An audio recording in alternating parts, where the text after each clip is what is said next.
Hi, and welcome to this online lecture. During this lecture, we'll explore scientific thinking in more detail. I'll discuss some characteristics of scientific thinking and talk more about how we view and understand the world around us when thinking from a scientific perspective. Let's use a specific example to ground our discussion in something more concrete. So let's imagine I wanted to address this question. Do face masks reduce COVID-19 infection rates? Thinking scientifically about this question involves a few key characteristics in terms of how we might approach and address the question, and how we might go about answering this question. First, when thinking scientifically, we don't really search for yes or no answers. Instead, we use evidence. I'll talk in a minute how we collect that evidence. We use evidence to evaluate the probability that a given idea might or might not be true. Here, the idea or hypothesis is that face masks reduce COVID-19 infection rates. Rather than searching for a final definitive answer, a scientist would think about this idea in probabilities that range from really, really improbable to really, really probable. So this is the first characteristic of scientific thinking. We think in probability. The second characteristic of scientific thinking is openness. We are open to the answer to this question being anywhere along this continuum, regardless of our prior beliefs. We often refer to this as being radically open. We are open even to ideas that might at first blush seem unlikely. But we are not simply open, we are also skeptical, radically here as well. We require evidence before we adjust our ideas about the world around us, and before we move along this continuum. So a core part of scientific thinking is this combination of being open to fantastic ideas, but being skeptical and demanding evidence in support of those ideas as well. But how do we determine where along this continuum the answer to this question lies? Again, we'll explore this in more detail in a moment. But one thing we do is rely on observed evidence. We make controlled observations of the world around us and use evidence gathered from those controlled observations to move along this continuum and how probable or improbable we view a certain idea about the world around us, and in psychology about human behavior more specifically. So for example, we might have existing research about how viruses are transmitted.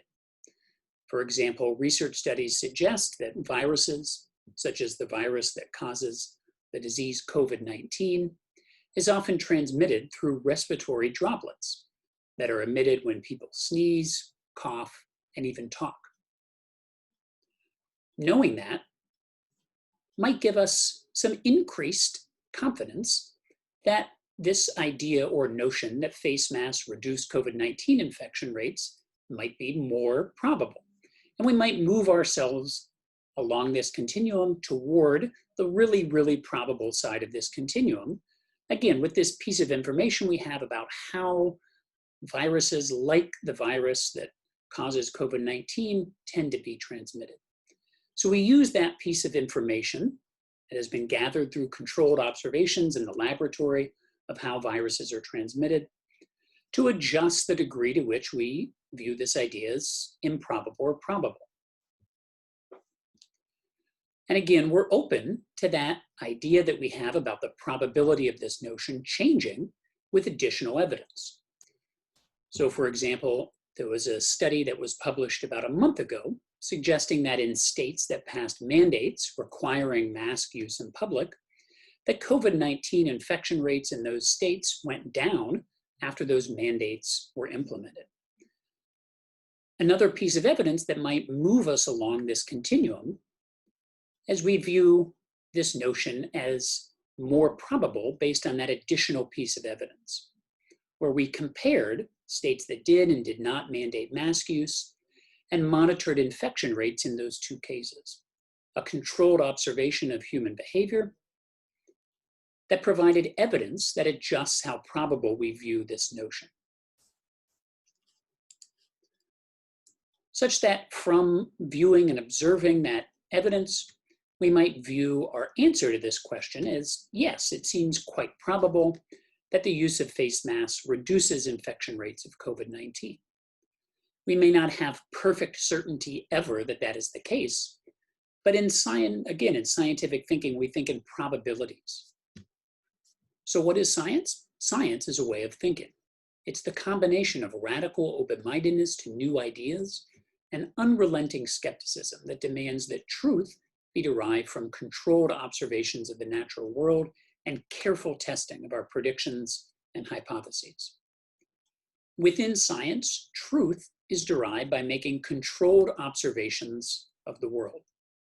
A scientist determines the probability of truth by first examining the world in this careful, specific way, and then drawing conclusions based on that evidence. But very importantly, a scientist is willing to modify their ideas about the world based on evidence. And we don't rest with a final answer. We're open to new evidence that suggests that we need to change our ideas of the way the world works.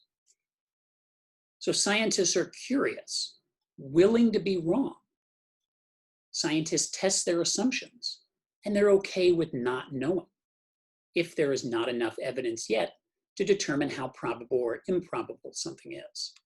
In this way, science self-corrects. And this is really what separates science from other ways of determining truth and other ways of knowing and thinking about the world and what is and is not accurate.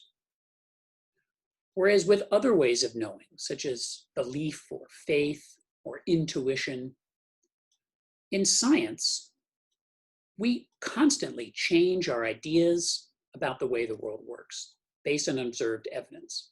And in fact, in science, we get excited when we're wrong, because that means we've learned something new about the way the world works.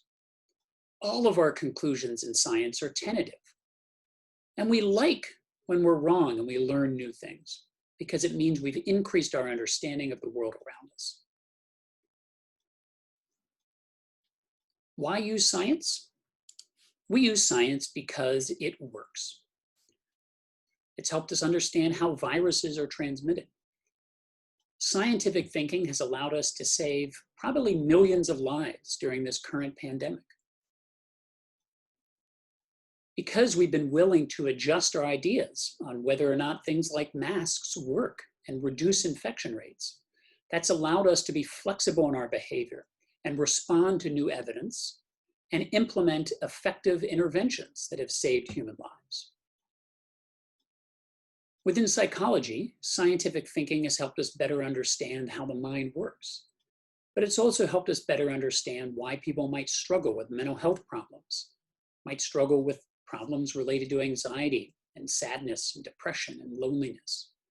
And it's helped us develop interventions that improve well-being as we test out maybe a new therapeutic intervention versus some sort of placebo, so we can discover what types of interventions are more probable to be effective and improve the lives of other people.